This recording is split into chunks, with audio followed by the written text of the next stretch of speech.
এই দুনিয়াতে মানুষের যত পেরেশানি, মানে যত কষ্ট, দুঃখ, দুর্দশা, এর অন্যতম প্রধান কারণ হচ্ছে টেনশন। কিসের টেনশন?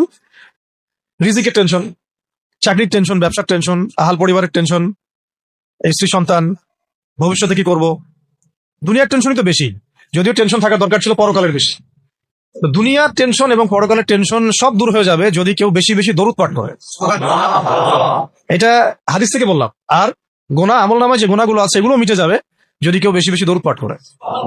একজন সাহাবী রাসূল সাল্লাল্লাহু আলাইহি ওয়াসাল্লামকে বলেছিলেন, ইয়া রাসূলুল্লাহ, আমি আমার দোয়ার মধ্যে কতটুকু দরুদ পড়বো? আমি কি 4/1 দরুদ পড়বো? নবীজি বলেছেন সাল্লাল্লাহু আলাইহি ওয়াসাল্লাম, তুমি পড়তে পারো, চাইলে আরো বাড়াতে পারো, বাড়ালে তোমার জন্য উত্তম। ইয়া রাসূলুল্লাহ, আমি কি তাহলে 3/1 দরুদ পড়বো আর 2 ভাগ দোয়া করবো? নবীজি বললেন, করতে পারো, বাড়ালে তোমার জন্য উত্তম। ইয়া রাসূলুল্লাহ, আমি কি তাহলে অর্ধেক দরুদ পড়বো আর অর্ধেক দোয়া করবো? নবীজি বলছেন, বাড়ালে উত্তম, চাইলে করতে পারো। ইয়া রাসূলুল্লাহ, আমি কি তাহলে আমার পুরো দোয়াটাই শুধু দরুদই পড়বো আপনার উপরে? তখন নবী সাল্লাল্লাহু আলাইহি ওয়াসাল্লাম বললেন, যদি তুমি এটা করতে পারো তাহলে তোমার কোনো গুনাহও থাকবে না, কোনো দুশ্চিন্তাও থাকবে না।